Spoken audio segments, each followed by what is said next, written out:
Hello everyone and welcome back to my Bold and Beautiful 29 YouTube channel. I hope you guys are having a wonderful day. Before we start, please hit the subscribe button and give this video a thumbs up. At least 3 times this week, I said to myself while watching Bold and Beautiful, what the heck is going on? If I didn't know more, I'd suppose someone strange with the characters had come in and taken a stab at guessing how they'd reply in certain circumstances. What left me dazed and confused away from a couple supposedly breaking up entirely off camera, a read-on, gentle anthology, and we LL bandy. As I prognosticated last week, that Hope/Finn makeout session was nothing but a fantasy. It sounded suitable egregious, given how it sort of came out of nowhere and hot up so snappily. Anyone who's watched this show for a while knows how important they love pulling that trick. Need a Friday thriller? Have Sheila arrested on the runway during a fashion show. Have Quinn kill Katie. Also on Monday, cry April Fools, and reveal it was all a fantasy. It's a good trick, but like marriages in the Forrester living room, one this show uses too frequently. Enough sure most observers knew it was each in Hope's imagination.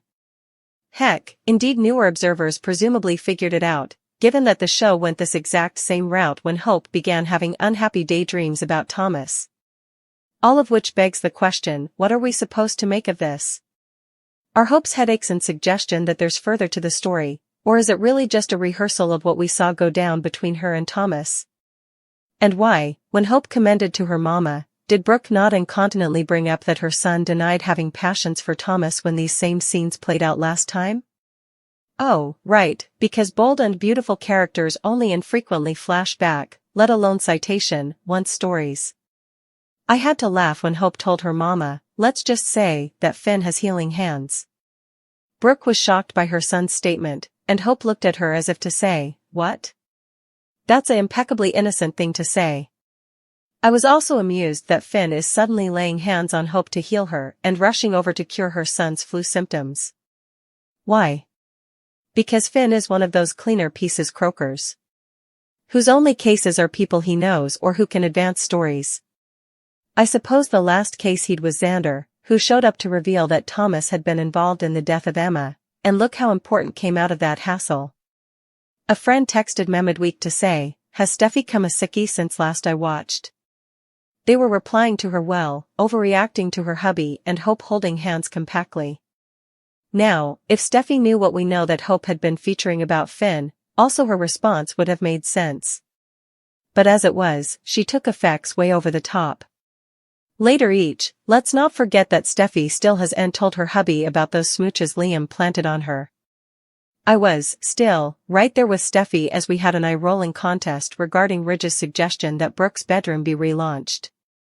I like that Brooke flat-Eschul said I am too old, before being induced that she should strut her stuff on the runway formally again. But wouldn't it make further sense for them to concentrate on the intimates line, putting Steffy frontal and center? I mean, actually, that's why the Lord constructed models, so that CEOs didn't have to vend their wares.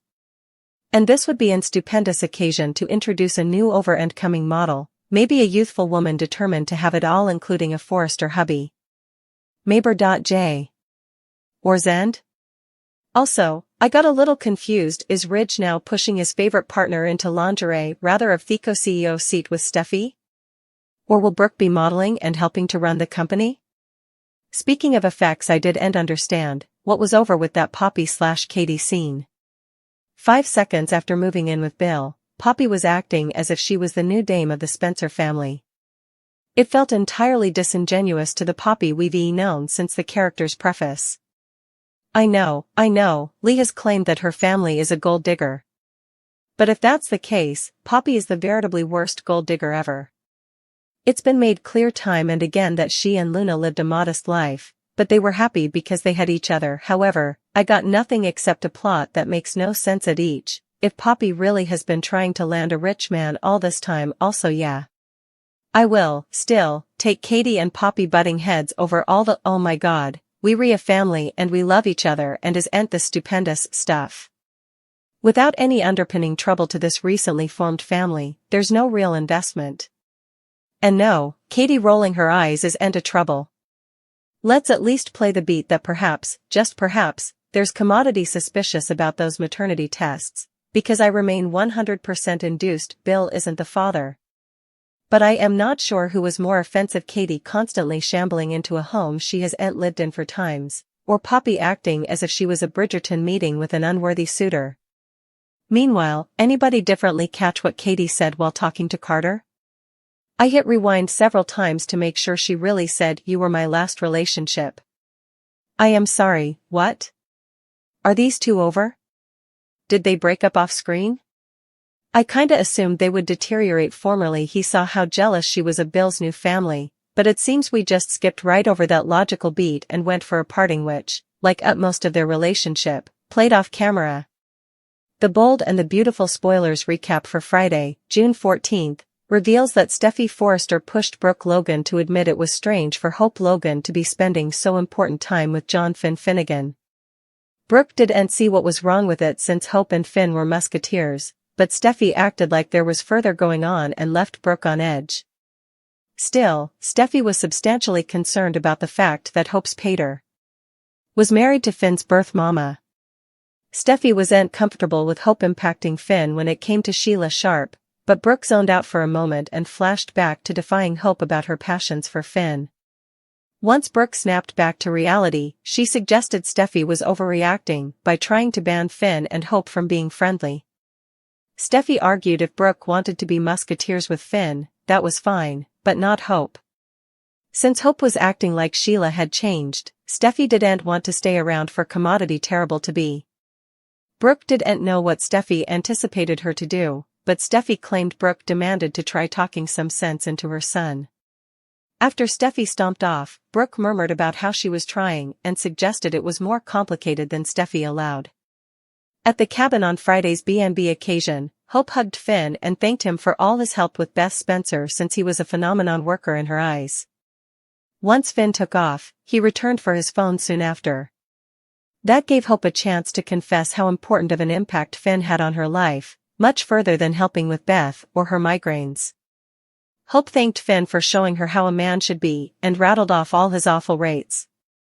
Although Hope knew she shouldn't, she said she couldn't stop allowing about Finn.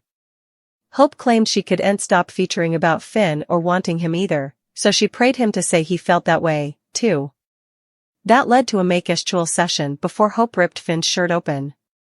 Just before Hope and Finn could fall back on the lounge together, Hope woke up and realized she'd been featuring up all that Finn sizzling. Hope looked unsettled as she asked herself what she was doing and said this was wrong. I see and he's Steffy's hubby, Hope declared as she continued looking nervous. At Bill Spencer's manse, Poppy Nozawa couldn't believe how everything had changed for her late. Once Poppy gushed over living in this ginormous house, Bill reminded her that he wanted to take her on the yacht as well. Poppy compactly wondered what life would been like if she'd told Bill the verity about Luna Nozawa sooner and they raised her together. Nonetheless, Poppy eventually decided they should just concentrate on the future. When Katie Logan arrived, she intruded Poppy and Bill's kiss, before suggesting congratulations were in order over the Luna updates.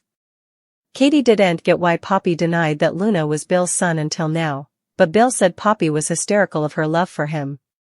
Although Katie sounded to suppose it was awfully presto for Poppy to move by, Bill stood by the decision and put a defensive arm around Poppy. After talk turned to demanding to break the news to Will Spencer, Bill formally again gushed over having a son and praised Poppy for the family addition. The Bold and the Beautiful spoilers say Katie and Poppy's pressure will get worse in the coming occurrences, so we'll bring you more prognostications on all the growing hostility.